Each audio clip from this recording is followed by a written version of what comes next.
উৎসবের অঙ্গনে আজ সবার আমন্ত্রণ, উৎসবের অঙ্গনে আজ সবার আমন্ত্রণ, উৎসবের শোভালোকে আজ আলোকিত। এখানে যে আলোকসজ্জার কাজ সেটা চন্দননগর থেকে করা হয়েছে, সুন্দরভাবে সাজানো হয়েছে, সেটা আপনাদের সামনে আমি তুলে ধরবো। এবং খাতড়া থেকে মাত্র 24 কিলোমিটার দূরে অবস্থিত।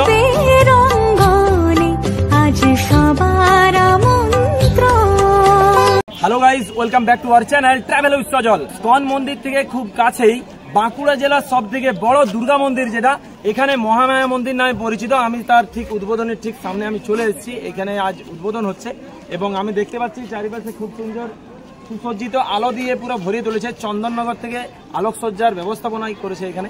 তাহলে বেশি দেরি না করে ভেতরে যাচ্ছি। ভিডিও ভালো লেগে থাকলে অবশ্যই লাইক, শেয়ার এবং চ্যানেল নতুন হলে চ্যানেলটি সাবস্ক্রাইব করো। তাহলে বেশি দেরি না করে সামনে যাচ্ছি।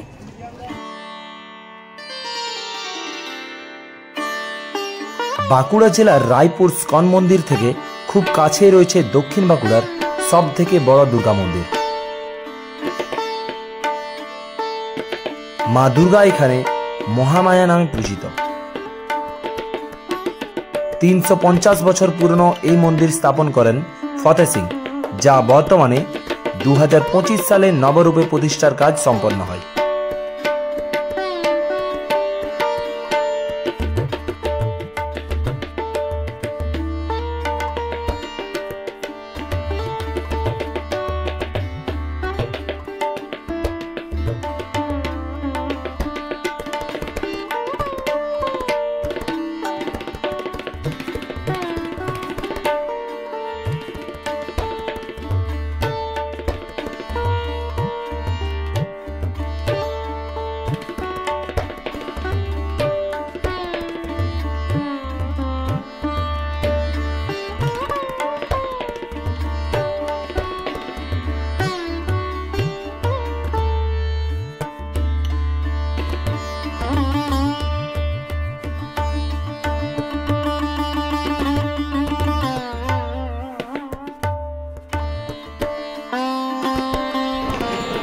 আমি এখন মন্দির চত্বরের ভেতরে ঢুকে গেছি।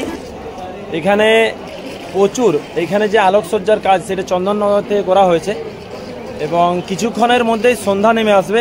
সুন্দরভাবে সাজানো হয়েছে, সেটা আপনাদের সামনে আমি তুলে ধরবো।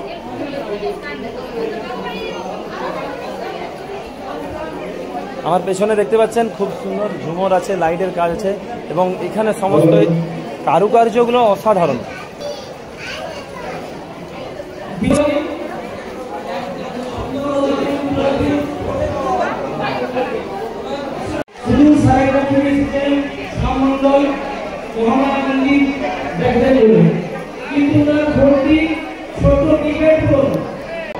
রায়পুর মহামায়ার এই যে মন্দির, এটা আসতে গেলে আপনি বাঁকুড়া থেকে মাত্র 56 কিলোমিটার এবং ঝাড়গ্রাম থেকে 57 কিলোমিটার এবং খাতড়া থেকে মাত্র 24 কিলোমিটার দূরে অবস্থিত।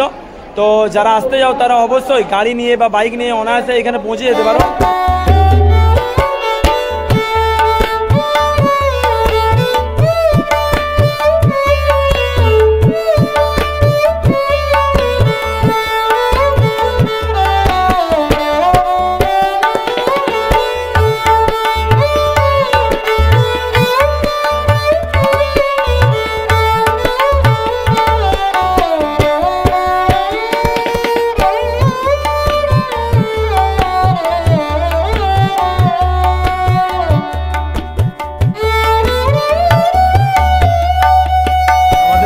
মন্দিরের ভেতরে ঢুকেছে, বাইরে প্রচণ্ড ভিড় ছিল। তো এখানে ঠাকুরমশাই বললেন ভেতরে আসার রাস্তা দেখালেন। আমি ভেতরে এসে আপনাদের সামনে আমি দেখাচ্ছি। আমার ঠিক সামনে আছে মন্দির এবং মায়ের যে মূর্তি অসাধারণ অসাধারণ কারুকার্যে ঘেরা। এবং আমি সামনে দেখতে পাচ্ছি যে চূড়াটা, সেই চূড়াতে খুব সুন্দর লাইটের ডেকোরেশন করা আছে। এবং আরেকটা কথা বলে রাখি, এখানে সমস্ত কিছু এই যে কারুকার্য এবং এই যে ডিজাইন, যদি জানেন যে কে করেছেন অবশ্যই কমেন্টে জানান। অর্থাৎ শিল্পীর নাম যদি আপনারা জেনে থাকেন তাহলে অবশ্যই কমেন্টে জানান।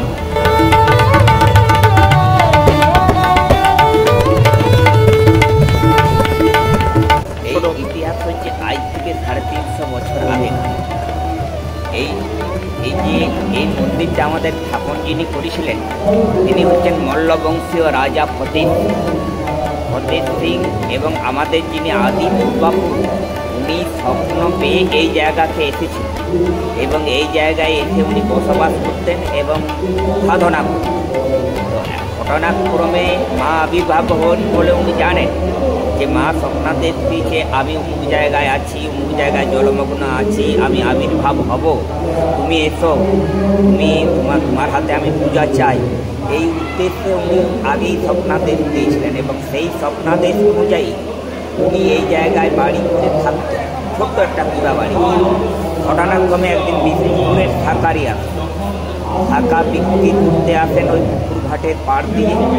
সেই সময় মেয়ে মানুষের ধারণ করে উনি থাকা বলেছিলেন এবং দামটা বলেছিলেন কে দিবে না, আমার বাবা আছে, বাবা দিবে। ওই যে পুরাঘর বাড়িটা দেখবেন ওইখানে বলবেন যে আপনার মেয়ে থাকা পড়েছেন, আপনি দাম দেন। তো এবারে থাকারই মেয়ে মানুষের কথা অনুযায়ী উনি থাকাও পড়িয়েছেন। আচ্ছা, উনি থাকা পড়িয়ে এসে দাম খুঁজে এসেছেন। দাম যখন খুঁজে আসেন তখন উনি জানতে পারেন যে ওনার তো কোনো বিবাহই হয়নি আর ওনার মেয়ে ছেলে। আচ্ছা, ব্রাহ্মণ তখন বললেন, বলছে দেখো আমার মনে হয় মা আবির্ভাব হয়ে গেছে। যিনি বলছে তুমি ওই যে পুকুর ঘাটে উঠতে সাধারণ মেয়ে মানুষ নয়, খুব সুন্দর পরমা সুন্দরী মেয়ে, অর্থাৎ উনি সাধারণ নারী নয়, চলো আমরা দুজনেই দেখতে যাবো মা। দিয়ে পুকুর ঘাটে এসে আর উনি দেখতে পারবেন দুজনেই। আচ্ছা, কান্নাকাটি করার পর সেই সময় দু হাত তুলে দেখা দিয়েছিল এবং আমাদের যে বিষ্ণুপুরের রাজা এই ফতেহ সিংকে উনি স্বপ্নাদেশ দেয় যে আমি আপনার রাজত্বে আবির্ভাব হয়েছি, আপনি আমাকে স্থাপন করার ব্যবস্থা করুন। আচ্ছা, বিষ্ণুপুর রাজা কিন্তু এসে উনিও আমাদের ধার্মিক প্রচণ্ড রাজা ছিলেন, উনি এসে মন্দির স্থাপন করেন। সন্ধ্যা হয়ে গেছে এবং প্রচুর মানুষের ভিড়। আমি মন্দিরের ভেতর থেকে ঠাকুরমশাই আমাকে প্রসাদ দিলেন, তো অবশ্যই বাড়ির জন্য নিয়ে যাচ্ছি এবং আপনারা অবশ্যই আসুন। পুরো অন্ধকারে হয়ে গেছে চারিদিক, তাহলে কিছুক্ষণের পর এইখানের যে আলোকসজ্জা সেটা ফুটে উঠছে পুরো একদম।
মন্টু, কেমন লাগছে হাতির সামনে দাঁড়িয়ে? খুব ভালো মন্দির চত্বরে। আমার তো মনে হচ্ছে তোমার সে ছোটবেলাকার কথা আমার মনে পড়ে যাচ্ছে, সে ছোটবেলায় ছোট হাতি দেখলে যেটা মনে হয়। দেওয়ার জন্য এবং মনোরঞ্জনের জন্য খুব সুন্দর, মন্দিরের পাশেই আছে। আমি সজল আর আপনারা দেখছেন ট্রাভেল উইথ সজল। আমি বিভিন্ন জায়গায় ঘুরে বেড়াই এবং তার ভিডিও এই চ্যানেলে আপলোড করি। ভিডিও যদি ভালো লেগে থাকে তাহলে অবশ্যই লাইক, শেয়ার এবং চ্যানেলে নতুন হলে চ্যানেলটি সাবস্ক্রাইব করুন। তার সাথে নিচের বেল আইকনটা ক্লিক করুন, তাতে আমি যখনই নতুন ভিডিও দেব তার ইনস্ট্যান্ট নোটিফিকেশন যাতে আপনার কাছে পৌঁছে যায়। চলুন দেখা হচ্ছে আবার নতুন ভিডিওতে।